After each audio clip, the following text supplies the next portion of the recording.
Já, góðan daginn og hjartanlega velkomin á Málmsuðudaginn. Ég heiti Óskar og er leiðtogi málm- og véltæknigreina hjá Iðunni.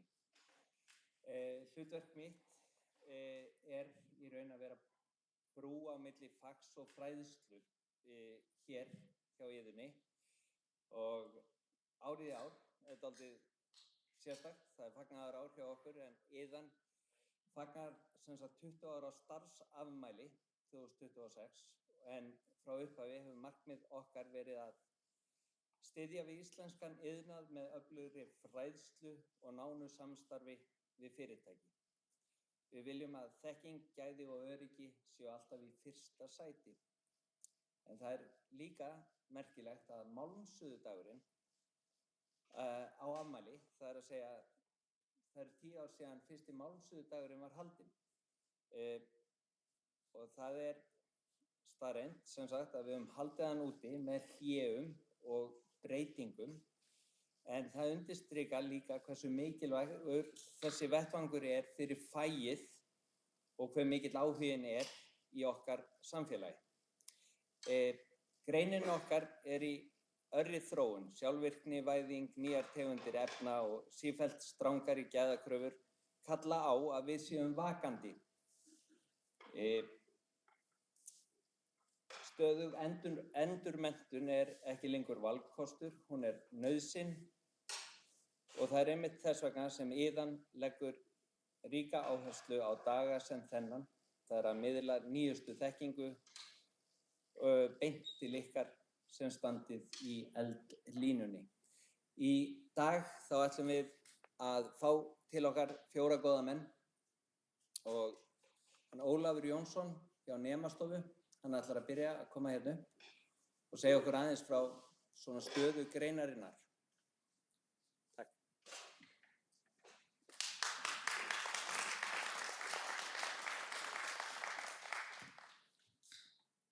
Já, komið í sæl. Ég heiti Ólafur Jónsson og starfa hjá Nemastofu. Ég ætla aðeins að fara yfir hlutverk og verkefni Nemastofu til að byrja með, en aðal viðfangsefnið er að stuðla að fjölgun faglærðra í iðngreinum á vinnumarkaðnum.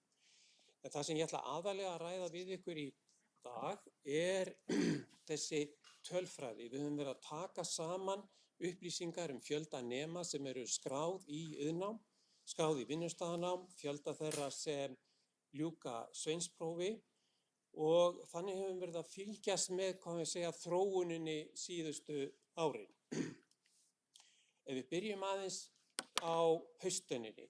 Við erum að fá upplýsingar núna vorunna og þær verða aðgengilegar á heimasíðu Nemastofu bara innan skamms. En þá sjáum við hvernig þetta skiptist. Það eru 360 nemar skráðir í nám og í vinnustaðanámi eru 157 og fjöldi fyrirtækja sem að bjóða vinnustaðanám eru skráð þarna 64. Og þetta eru fyrirtæki sem eru með nema. En við höfum líka verið að fylgjast með nýliðun eða fjölda nýsveina á ári og þá sjáum við hvernig þróun hefur verið frá 2022 til 2025. Og það er alltaf svolítið áhyggjuefni finnst mér þegar fjöldin fer svona niður á við. 2022 voru 102 eða 2 sem luku sveinsprófi en á síðasta ári voru þau 70 samtals.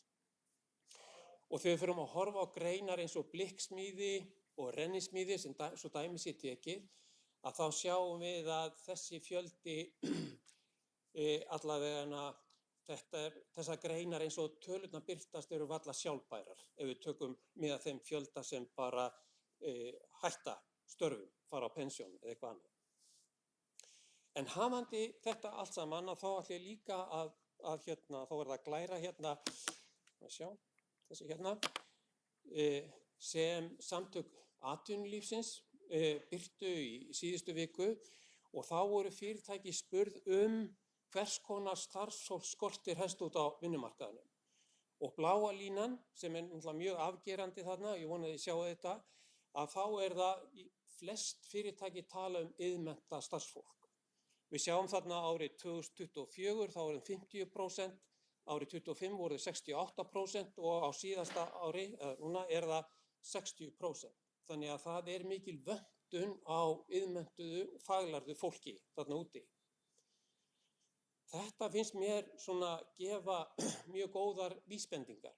Þannig að við erum líka að kynna iðn og störf í iðnaði fyrir ungu fólki og þarna getum við bent á þarna eru tækifærin. Tækifærin eru í iðnnámi. En við sáum líka að World Economic Forum, þetta náttúrulega bara heilt yfir, þau tala það að hæfni dagsins í dag mun ekki teljast lykilhæfni eftir 2030. Þetta svona nánast eins og svolítið svona svartsýnistal, en þetta bara hvetur okkur sífellt þess að vera á tánum í símenntuninni og líka þannig að atvinnulífið eða þau sem eru starfandi þarna úti komi skilaboðum rækilega áleiðis það að það þurfa að uppfæra hæfnikröfurnar í iðngreinunum. Og það bara mjög mikilvægt verkefni að gera það.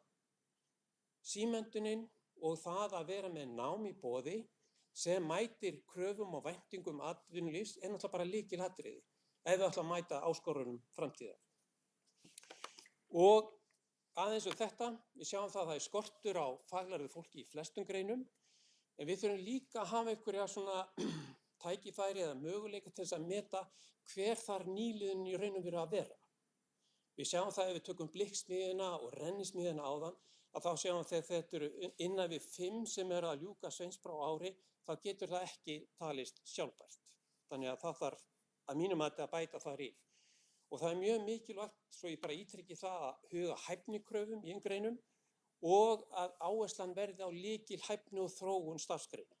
Þetta bara þetta stöðuga viðfangsefni sem blasir við og á ekki síðu við símenntunina eins og grunnnámið, sveinsnámið. Og svo ætla ég bara að ítreka það að tækifæri ungs fólks eru í iðnnámi. Og það því sem betur fer það þannig að þá þeim fjölgandi sem velja iðnnám og það líka þannig að þeim fer fjölgandi sem ljúka sveinsprófi. Á síðasta ári voru samtals 980 sem luku sveinsprófi í öllum iðngreinum. Því miður var fækkun í málmiðngreinum en vonandi breytist það fljótlega. En að þessu sögðu bara takk ykkur fyrir og það alltaf áhugavert að taka samtalið og eiga svona samstarf við ykkur og þetta verður mjög spennandi dagur framundan. Bara takk fyrir þetta.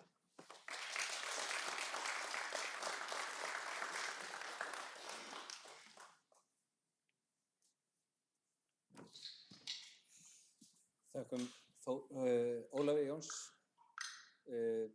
Næstur ætlar að koma hérna upp hann Þór Sigfússon, formaður sveinsprófsnefndar í stálsmíði og segja okkur aðeins frá fyrirhugum breytingum. Gjörðu svo vel.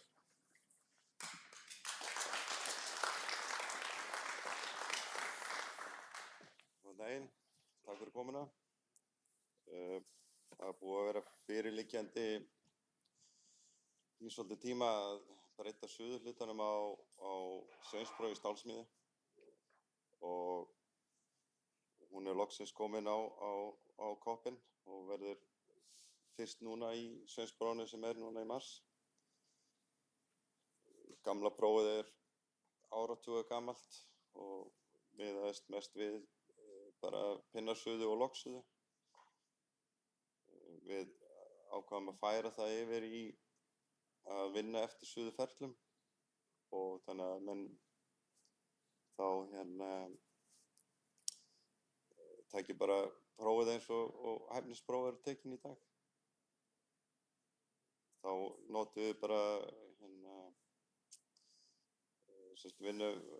búin til vinnu suðuferil sem byggður á vottuðum suðuferli og menn vinna þá bara eftir því bæði stúfsuðu í pinna, magn og tyggsuðu í 45 gráðum. Og já, það svona megin hlutin af því sem við erum búin að vera að breyta. Og þannig að menn séu þá færist á nær kröfunum sem eru á smiðjur í dag sem eru náttúrulega að fara eftir 1090 staðlinum. Já, þannig að það sé bara líki fyrir alltaf vottaðir suðuferlar og vinnuferlar og menn gangi bara að því. Þeir vita alveg af því þá sveinsprófstakanir. Það er gefið út sko á síðu yðurnar og sent á þá í hverju þeir eru að fara að vinna. Það er svona, já, meginhlutanum það sem við erum búin að vera að breyta. Einhverjar svona spurningar sem þið hafið í sambandi við það?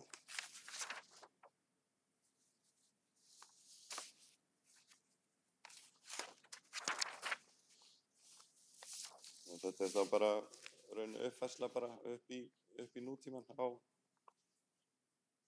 sveinstekjanum. Allir í þetta, stálsmíðar, vélvirkjar Nei, þetta er bara stálsmíðahlutir. Já. Ég veit ekki hvað vélvirkjanir gera. Ég veit ekki eiginlega í hverju þeir taka próf sko í suðunni. Þessi minni suða heldur en hjá okkur.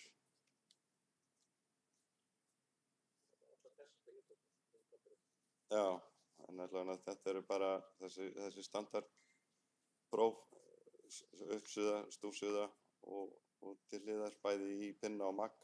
Magg hefur ekki verið inni sem suðuhluti, þetta hefur bara verið pinnahluti. Þá eru líka, menn fá ekki að halda áfram fyrir en að það er búið að taka út sko uppstillinguna. Þannig að menn geti ekki verið að gera vitleysu í, sko stilla upp vitlaust og sjóða með misbreyningu og svoleiðis. Það er allt tekið út bara eins og þú sért í suðuprófi, bara hæfnisprófi. Þannig að möguleikinn væri þá að uppfæra það í hæfnisprófi í framtíðinu sko, líka.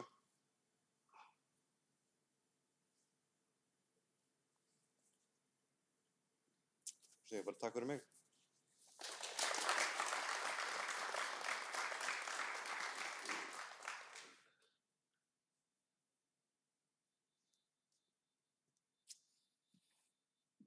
Þakka Þór fyrir hans innlegg. Næstur ætlar að koma hér Unnar Víðisson. Hann kemur frá frá Eflu og hefur verið með eftirlit og ansi hreint breiða þekkingu þegar kemur að því að vinna með svona nútíma kröfur og bjóðum Unnar.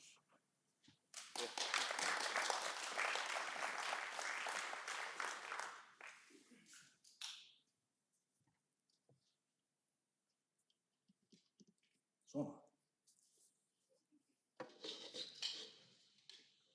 Já, það er ekki afturlega bara að lyfta þessu upp og tala þessu staðla. Og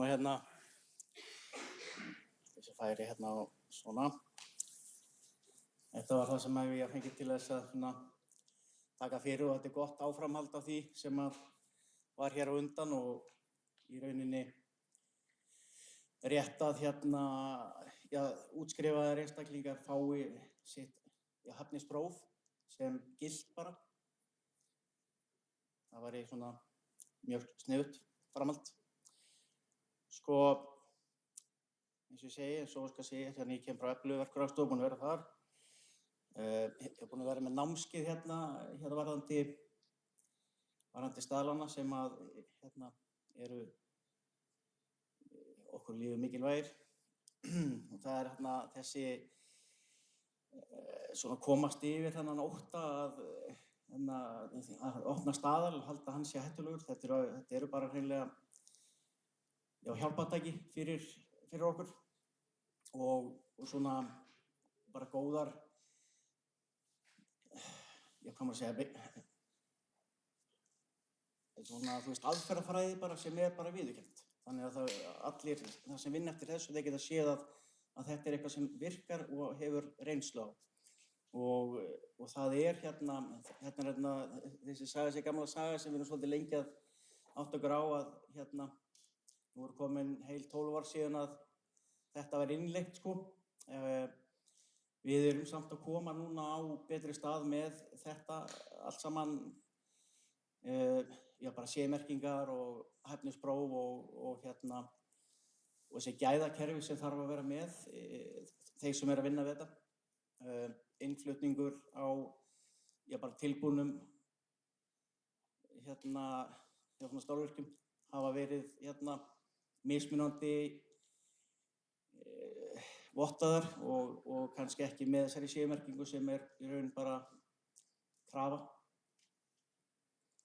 Og eins og ég segi, þessi staðall, þessi 1092, hann bara þessi aðferðafræði sem að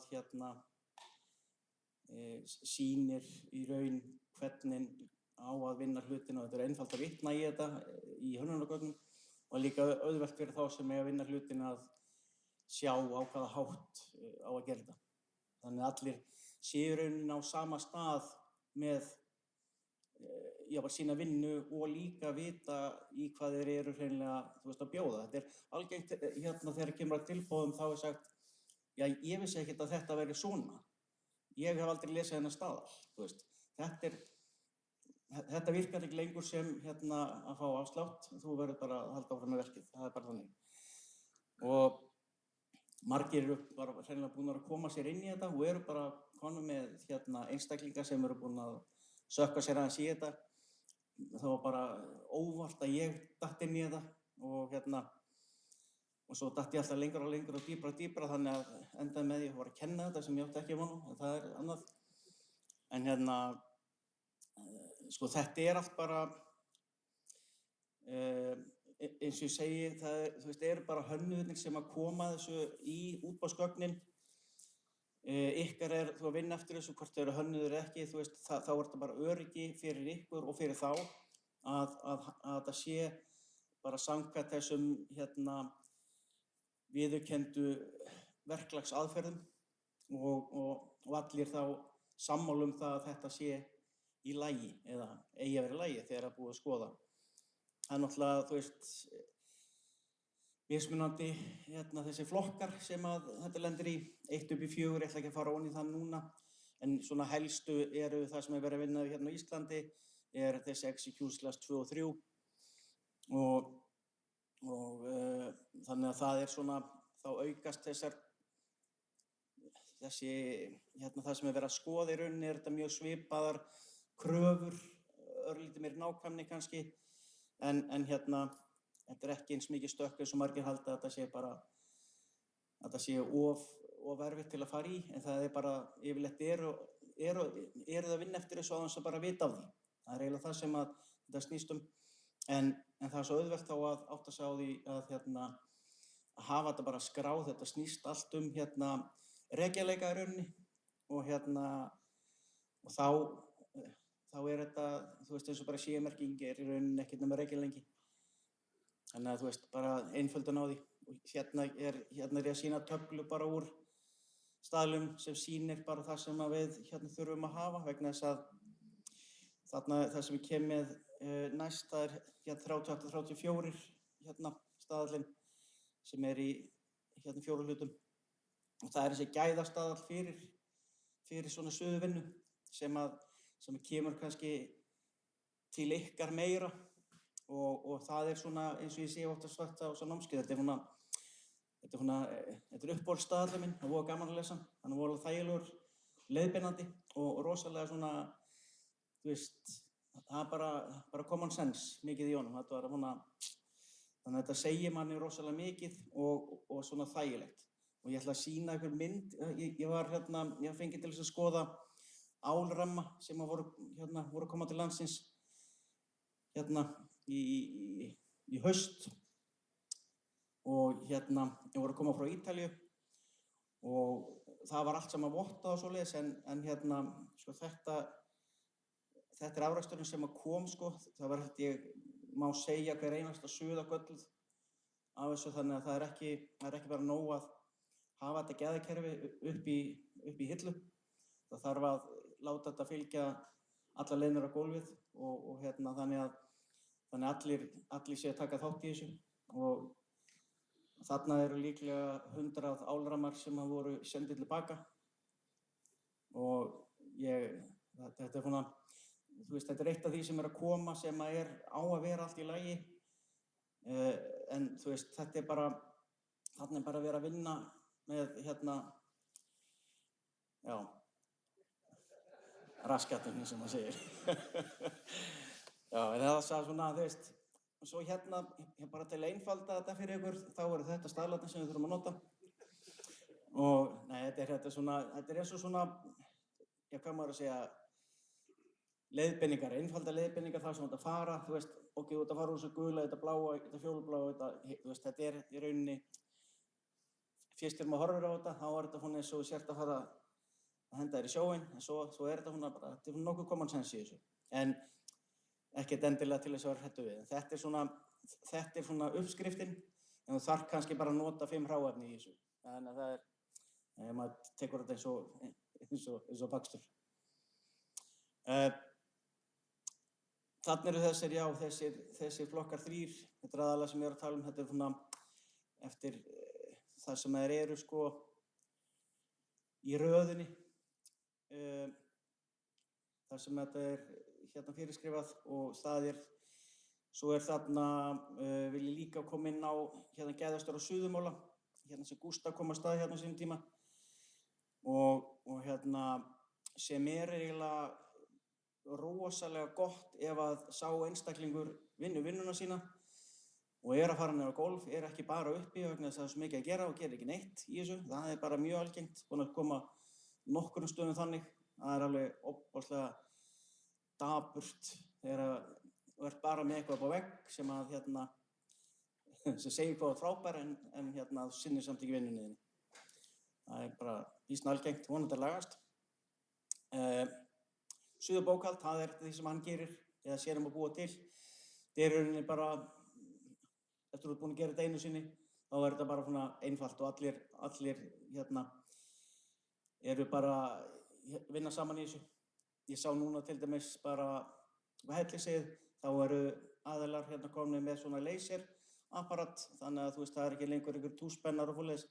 Þú veist það er bara vél sem allt skrifar í og þá er ekki séns að það hverfi ef þú veist einhver nuttar hanskanum í túspennan þá er ekki númerið farið á hver sauð sko.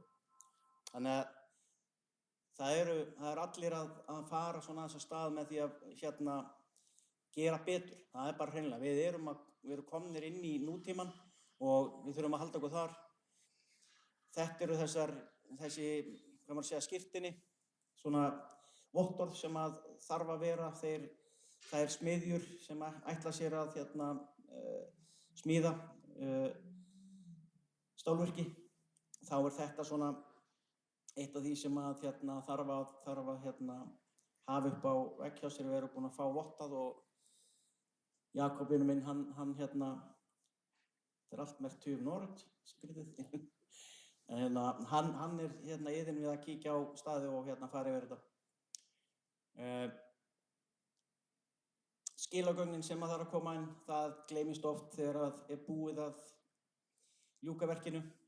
Þá eru skilagögnin eftir og þá þarf að fara að taka þau saman eða búa til eða ljúga þeim saman einhvern veginn. Þetta þarf að gera jafnóðum og elta og þetta þarf að hefjast alltaf við móttöku á efni. Og þar hefst þetta allt saman. Þarna er mesta vesenið hjá öllum að það er hvernig lagerinn vinnur, sá sem tekur á móti, hvernig hann skráir, hvernig þetta fer allt niður. Þetta eltir allt saman og það bara verður að gera það. Þetta komin sem þeir að vinna eftir, þú veist, eru þeir að gera þetta rétt?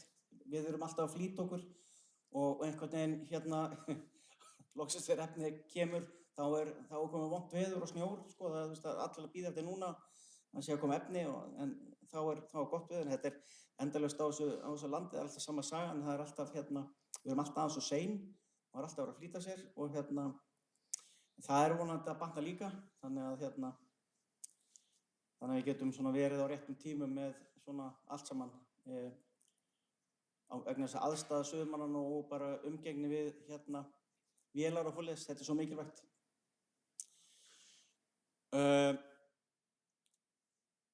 ég var að henda þessu saman í náðan, þetta er kannski aðeins mikið að færi, þetta er svona þessi vikmörk sem eru í þessu stöðlum, þarna öll stykki, þú veist, eru mælt upp og hérna, bara þannig að hérna uppfylli kröfur hérna varðandi nákvæmlega þessar og það er bara úttektir, þú veist, það er að kalla á þegar einhver á að koma, eftirlitsmaður á að koma og þá eru plön bara þegar þetta er tilbúið og þetta er tilbúið, þá á að stoppa og hann á að koma eða fá möguleikann á því að koma. Þetta er þessi áætlun sem að sem þarf að gera, sem að smiðurnar þurfa að gera, þá var þetta yfirleitt ábyrgðarstjóri Suðurmál sem gerir þetta. Svo er ekki nóg, það þarf að skoða, þú veist, yfirborðsmeðhöndlun líka, þetta endar alltaf á því að það er yfirleitt er þetta málað og þá þarf að vinna þetta rétt undir og það er upp á að þetta sé ekki unnið allt undir, svo er þetta látið standa út í 1 mánuð og allt aftur orðið komið með reiðhúð og þannig. Þannig að þetta er svona þessi eltingaleikur við tíman oft að þannig að við séum að fá í lokin það sem að verkkaupin er að fá, það sem að hann er hreinlega að borga fyrir miðað við þessar kröfur og þess vegna er skipulag svona rosalega mikið svona af þessu saman alveg frá upphafi og í endan þannig að þetta sé svona heild af línu sem á að fylgja og allir séu á þessari línu og í endan þá er bara smá hluti eftir að þessum skilagögnum og þá er rauninni verkið tilbúið og afhent og í fullum gæðum. Það er svoleiðis. Takk fyrir mig.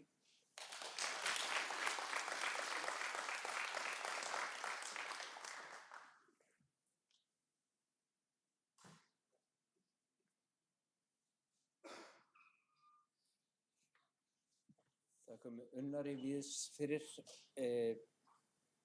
Næstur hér upp ætlar að koma Jacob Bailey. Hann er suðurkall en fór þá leið að bæta við sig menntun og í dag er hann suðurverkfræðingur og vinnur út allan heim. Suma af ykkur hafi hitt hann hefur verið með námskeið hjá okkur eins og Unnar víðis. Og hann ætlar svona aðeins að segja frá því að hverju hann er suðurverkfræðingur í dag og hvort að það sé raunhæf leið fyrir áhugasama suðurmenn hér á Íslandi og hvernig menn fari þá að því að bæta við sig þekkingu og titlum til að enda þar sem hann er. Hann ætlar að tala ensku að þessu sinni. Við bjóðum hann velkominn, Jacob Bailey.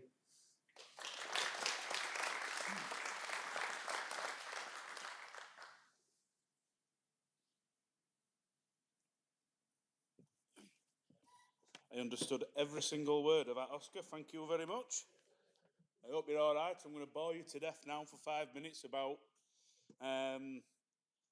a bit about myself and where I came from and just what I did. So I know most of you. A lot of you have been in a lot of educational courses I've done whilst I've been here at IDAM before.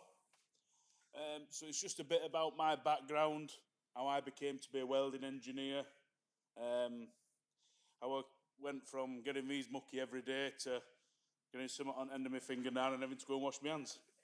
So, and I do apologise, I'm from the north of England. I've not got a London accent. I talk very differently to everybody else. So if I do start to talk a little bit quickly, just tell me to slow down, please. So where did it all start for me?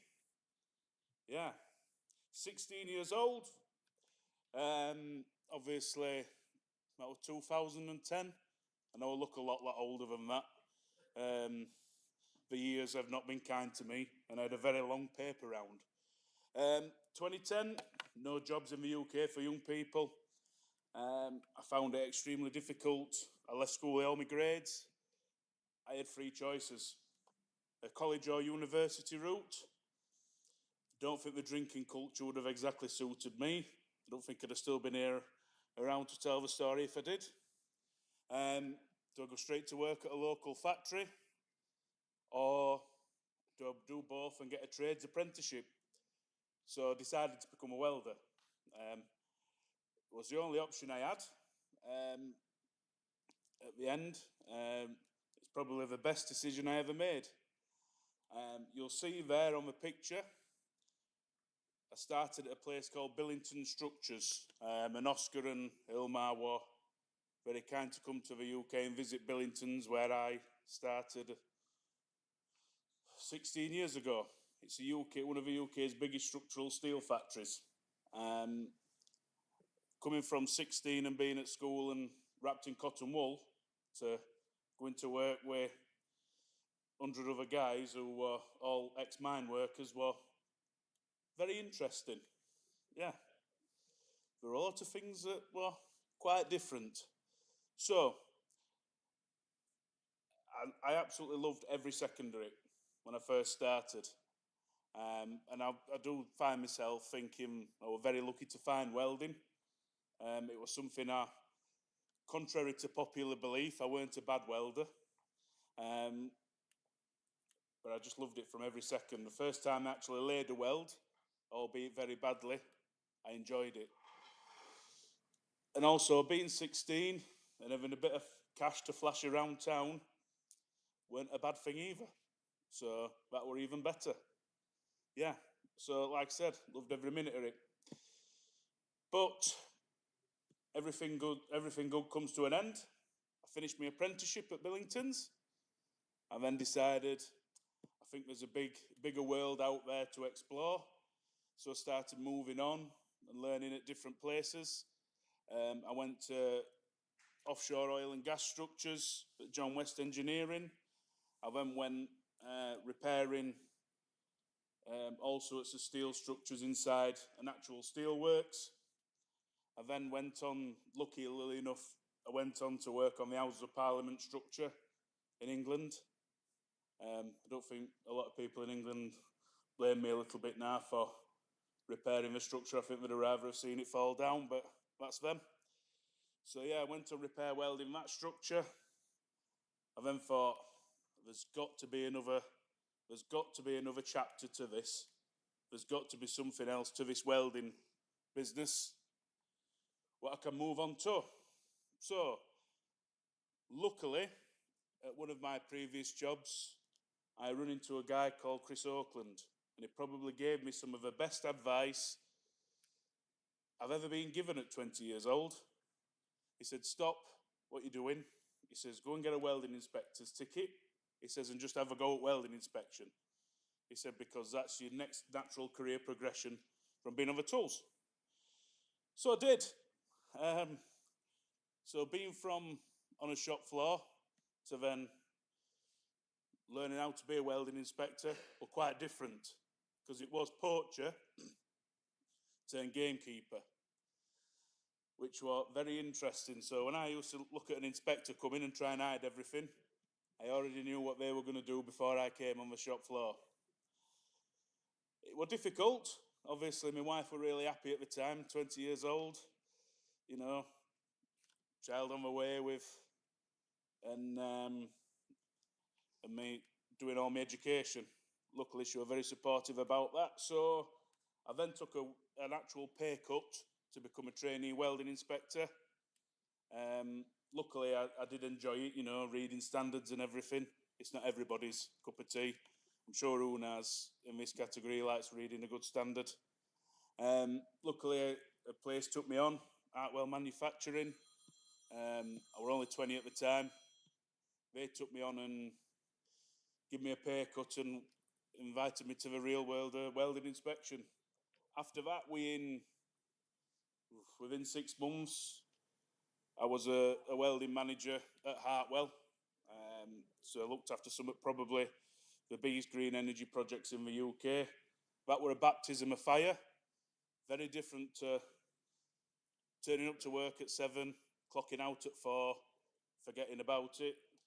It was sleepless nights thinking, I might just need to bob in and see the night shift to see what they're doing tonight and everything else. So it was very, very difficult.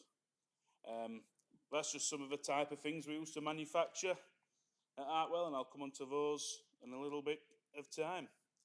So, about Hartwell manufacturing. What the hell did we manufacture?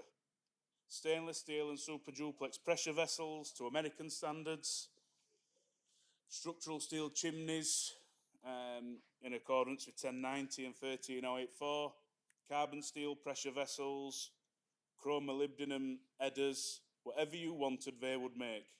One day you'd be welding a barbecue, next day you'd be on a pressure vessel. That's just everything they did at Hartwell.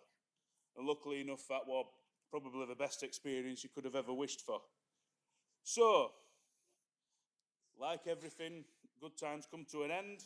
I was at Hartwell for about 4 years. A&J Fabtech then.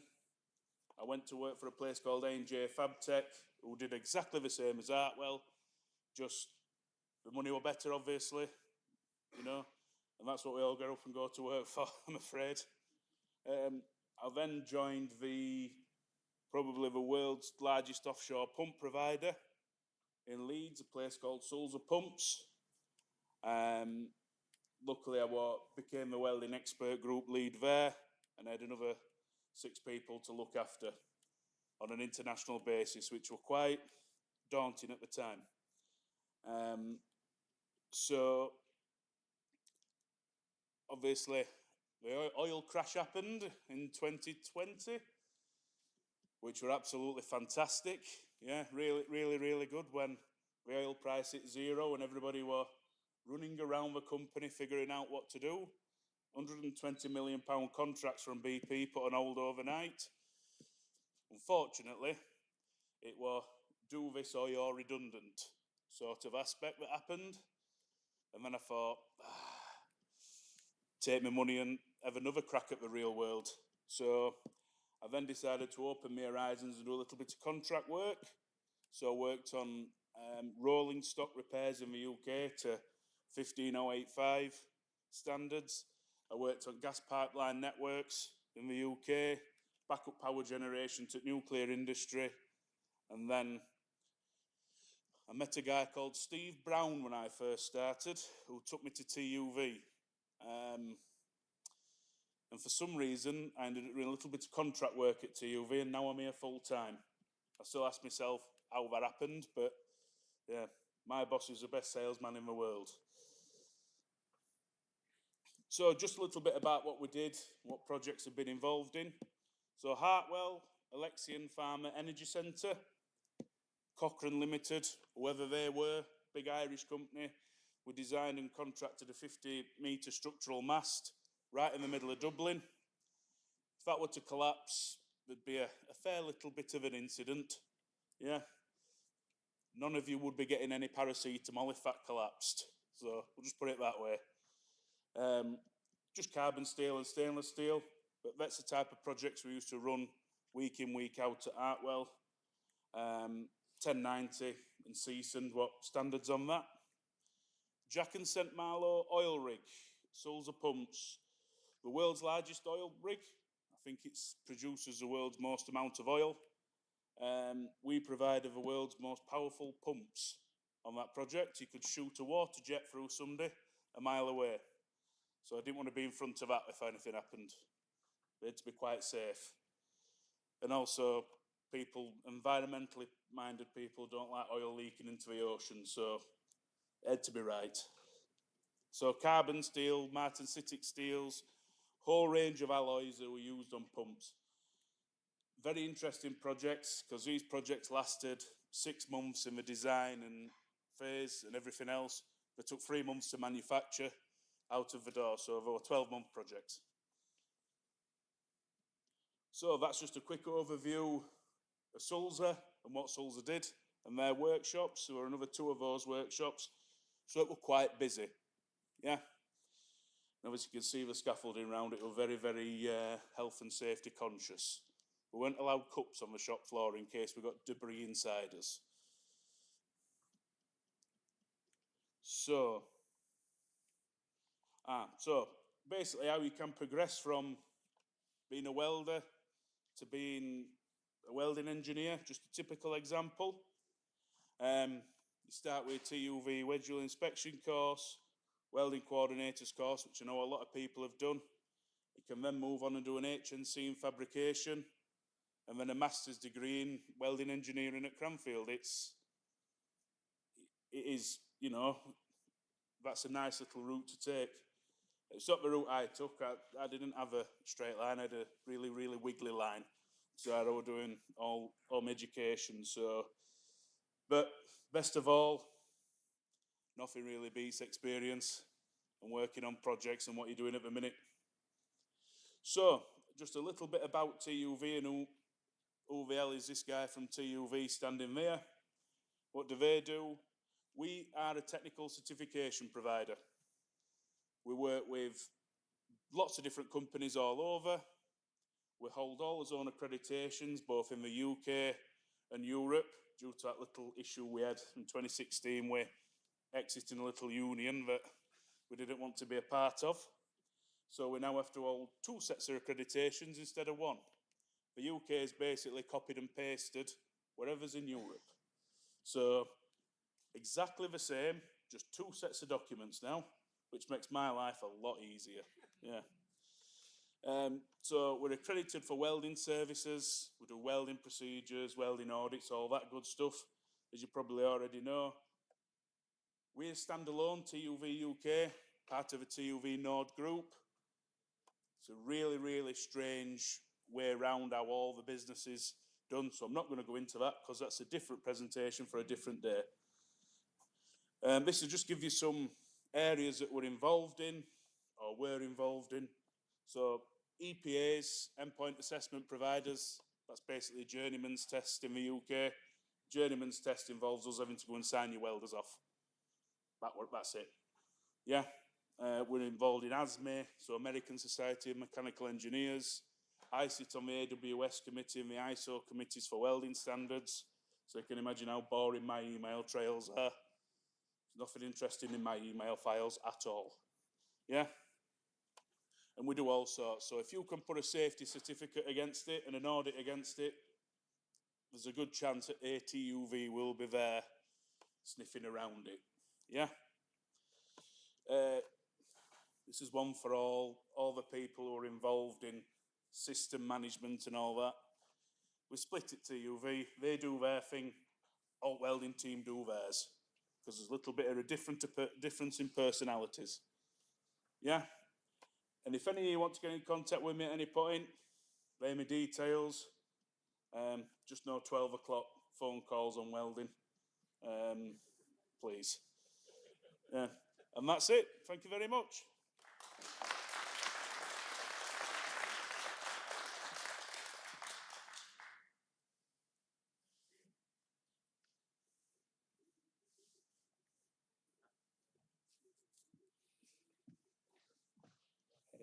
Það þá búið með fræðsluna, myndi ég halda, sko, í bili. Þannig að staðan þannig að það býður eftir okkur matur, en það leikur í gangi inni hjá honum Hilmari, þar sem að við getum prófað að sýna hvað við erum klára að sjóða. En það ýmislegt sem hægt að gera. Það hægt að svindla sig í gegnum þennan leik. Það hægt að taka ef að biðröðin verður mikil og við erum ekki í stuði til að sjóða, þá hægt að taka þátt án þess að prófa dótið. Mér skilst að það sé hægt, sko. Er þetta ekki rétt, markaðsstjóri? Já, akkurat. En förum og prófum, stöndum aðeins upp. Svona korter yfir 4 þá kemur Dóri DNA og ætlar að prófa að fræða okkur með sínum hætti suðumál, að mér skilst. Það verður mjög gaman að sjá hvernig það kemur út. En bara takk fyrir að sitja og fylgjast með og hlusta. Og svo köllum við bara í ykkur þegar Dóri kemur. Það Hilmar næstur með leikinn í suðrýminu okkar og bara tökum þátt og höfum gaman. Takk.